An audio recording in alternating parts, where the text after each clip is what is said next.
So, Sheryl, welcome to this impromptu interview.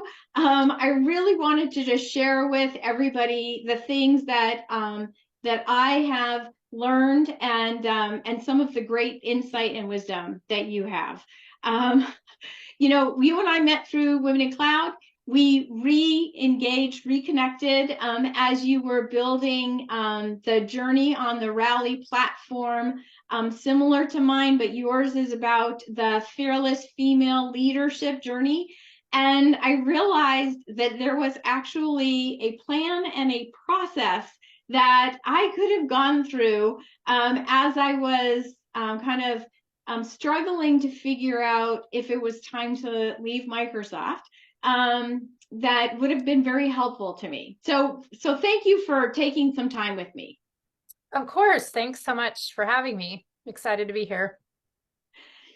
So the reason I want to share this is because a lot of women actually ask me, how did you make the decision to leave, Microsoft in your executive role and kind of build this new kind of portfolio lifestyle that you lead now? And for me, I think the process really started about 4 years before I decided to actually go. When I was a little torn. And I thought, is it time to go?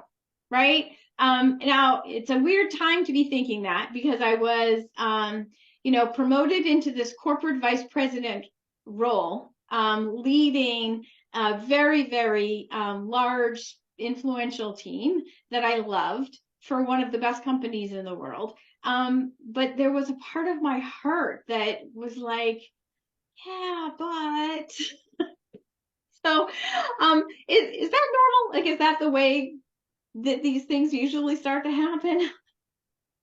Well, the good news is it's 100% normal.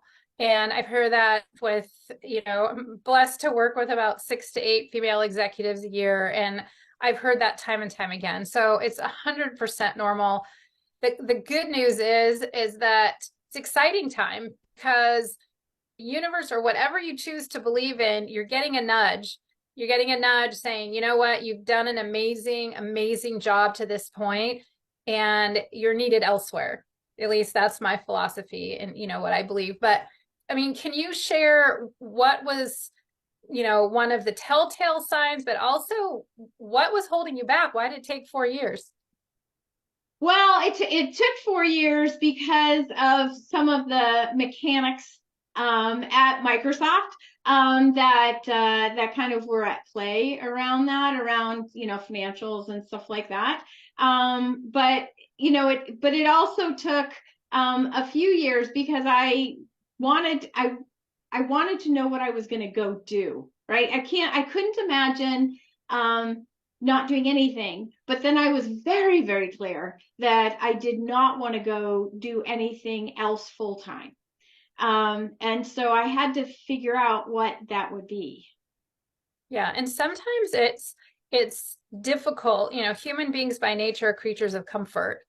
And so taking that leap into the abyss when you don't know what's next, something's going to be next, but you don't know, what it is. A lot of times it's really easy just to keep burying ourselves in something that maybe we know that's not quite right. And so it can just be helpful to have a coach. I mean, that's what a coach phonetically is, back in the 1800s, when you would get in a coach, it was to transport you from one place to the next. And so it's really following a proven process to help you get from that uncomfortableness of knowing it's time to move on and passing through the uncomfortableness with a proven process to arrive on the other side with greater impact and joy for the next place that you're needed. Yeah, I mean, like a Sherpa. I mean, it would have been helpful to have a guide through that. I kind of muddled my way through. I interviewed a lot of people and asked them why they still were working, and then why they had left. And most of the people that were still working said they were still working because they just couldn't figure out what else to do, which I thought was a really crappy answer. So I didn't want to be in that boat. And I am a planner, so I wanted to know, like, what would that look like, and how would I be spending my time? And so I just kind of work my way through it. But like there, so you talk about, like, there's actually a framework for thinking about that, right?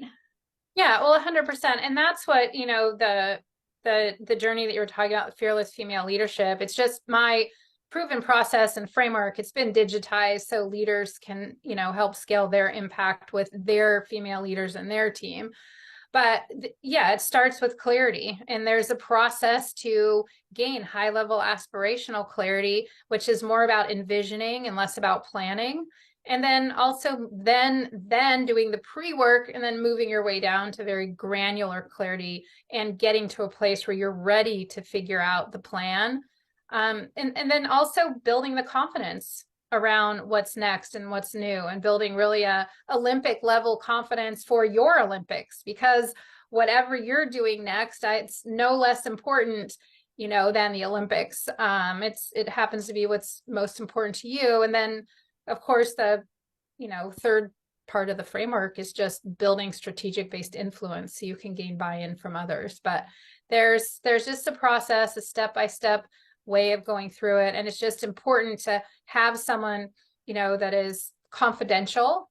Like, we're saying it's very difficult to find someone when you start to ideate about this, like, who can I talk to that will keep this confident, and also who can help me navigate through. So those are really the two things that are critical when you're looking to get some help. Just find someone with a proven process, and find someone that will hold you to it and keep the information confidential.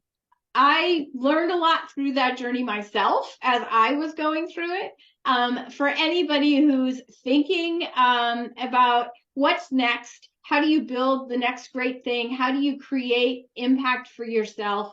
I highly encourage you to listen to and reach out to Sheryl, because she has amazing things to share, and yes, everybody does need a Sheryl the Sherpa in their lives. Thanks so much, Gabrielle. It's been an absolute honor, and whatever I can do for you or your community, I'm always happy to.